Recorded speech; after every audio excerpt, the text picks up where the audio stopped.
Hi, today I'm going to tell you a very important concept which we call it as a self-esteem. How much we have self-respect to ourselves, how much we value ourselves. And there are so many research studies which has been conducted and found that those who are having a very low self-esteem tend to be more depressed and stressed. And when we see around in and around us, there are many students, even about not only students, who do not have in front of themselves, they are not able to value themselves as good, and they feel that they are not worthy and they are lacking, they are not equal to those people with whom they are being surrounded by. That makes them to have very low self-esteem and often make them to undergo depression. And that makes me to feel that today I want to share about it. The first thing is, let us understand that what are the different categories of self-esteem. Like, we have three different category of self-esteem depending on their level of how much do they have a belief and have a self-respect on themselves. So one is called as a low self-esteem. Next one is a healthy or a required self-esteem, who is having healthy self-esteem. And the next one is called as an excessive level of self-esteem. And out of all these three, you can understand that low self-esteem is also very dangerous, and excessive level of self-esteem is also not advisable. So we'll understand what exactly is this low self-esteem and how does a person has this kind of a low self-esteem. We as a society, we as a part of the society, we are also responsible in terms of making someone to have a low self-esteem, sometimes based on how we treat or how we speak and how we are interacting with others. Knowingly or unknowingly, sometimes it may hurt, and which makes them to feel that they are not worthy and they are not capable, and they feel that they have a low ability level and all. And definitely society, family, friends, all are responsible, and their own mental state also, which is making them to have this very low self-esteem. And there are so many outcomes because of that low self-esteem. It may sometimes lead to a stress, sometimes may lead to a very chronic level of that. Sometimes it may undergo as a depression, which makes them to sometimes take a steps which may we do not want it to be taken. So it is always advisable that a person should not have a low self-esteem. Now we will try to see about those who are having an excessive level of self-esteem. There are people who are having an excessive level of self-esteem, who feel that they are superior than others. They are much more capable than others, and others are not very much worthy in comparison to they themselves. Those categories, what you call it as a very excessive level of self-respect or excessive level of self-esteem. And what would be the consequence of this kind of an excessive level of self-esteem is, sometimes they will manipulate just to get that power and authority, just to show that they are the best. They will try to manipulate, and they may sometimes take an action which is very arrogant, which will hurt others, and that is also not very good. So we should try to learn how to avoid and how to be more conscious that we don't belong to that excessive level of self-esteem, thinking that we are the most knowledgeable than the others, we are the best in comparison to others.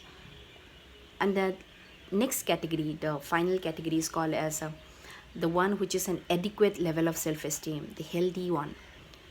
For this particular category, they are the one who understands themselves very well, who knows what is their strength, what is their weakness. They have learned how to harness their strength, how to make use of their strength, and ensuring that how to control their weakness. And they are the one who are able to confide who they are to those close people without having any ego, because they know what is their value in it. They do not feel shy for being vulnerable in front of those whom she or he is comfortable at, because that is not going to hurt her level of own self-respect. And if you see it, many of the great people, they are, before, they may not be able to express what all vulnerable life they have existed before, but once they are able to express what all vulnerable incidents have happened in their life, when they have got the guts to express that this is what has happened in my life, this is what it has happened, and that is how I was affected, when they are able to express more of that, that shows about their adequate level of self-esteem being healthy. They have learned to accept themselves, they have learned to understand that what is their strength and how to live their life in a very blissful and peaceful way. So having known about these three category of self-esteem, one is low and excessive and the adequate level, which is a healthy one. Now let us learn about what are the key things which we have to consider when it comes to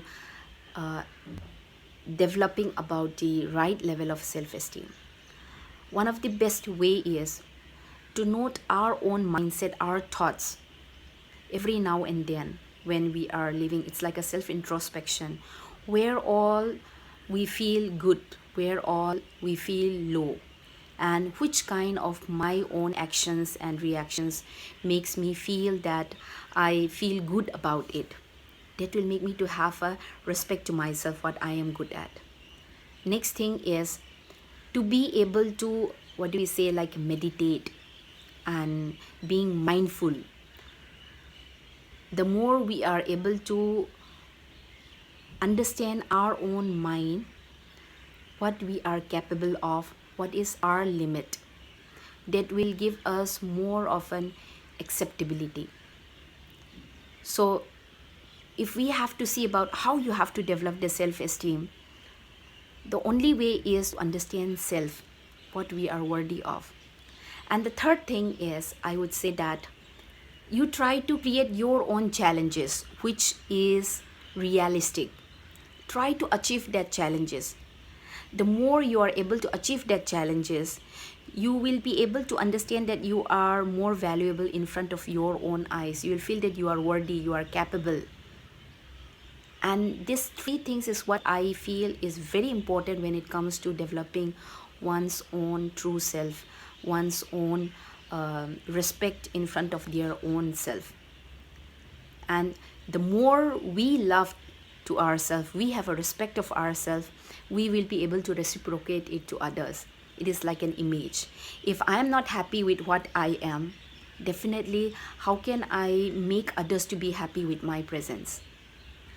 If I am not having a respect to myself, how will I be able to give that true happiness of accepting and respecting others? So it is very important first that we to accept ourselves with what we are, and also always thinking of developing our own strength. So I would wind up with this talk. Just as a brief, I want to tell you that self-esteem is very important.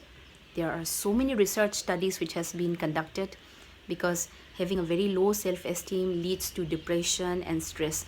And nowadays depression and stress is becoming like a talk of the town. And we need to understand the three categories: low, adequate level, and excessive. Low is very, very wrong, because that is definitely going to have a, mental or physical health, it will definitely have an impact. Excessive is not at all good for the society where you are living, neither it is good for those who are having. An adequate level is what everyone should aim at, and for that there are three key things which we can take care of it. One is being mindful and do meditation and do a more self-analysis. Second one is do more of an introspection about your strength, what type of feelings comes when you are doing certain actions, and what type of what makes you feel sad, what makes you feel good. Note it down to understand your own strength and weakness. Sometimes we can ask a feedback from our own loved ones to know what is our strength and weakness, so that when we know more of our strength, we will have a self-respect to ourselves. And the third thing what I want to emphasize is to develop the self-esteem. Sometimes we need to set our own goals, challenging goals, which is realistic and which is achievable. And based on that goal, once we are able to achieve that, we will be definitely having a better self in front of our own eyes, and that will definitely help us to improve our self-esteem. So let us all have the right image of about ourselves and have a respect on ourselves. And with this, I'll wind up for today's talk. Thank you.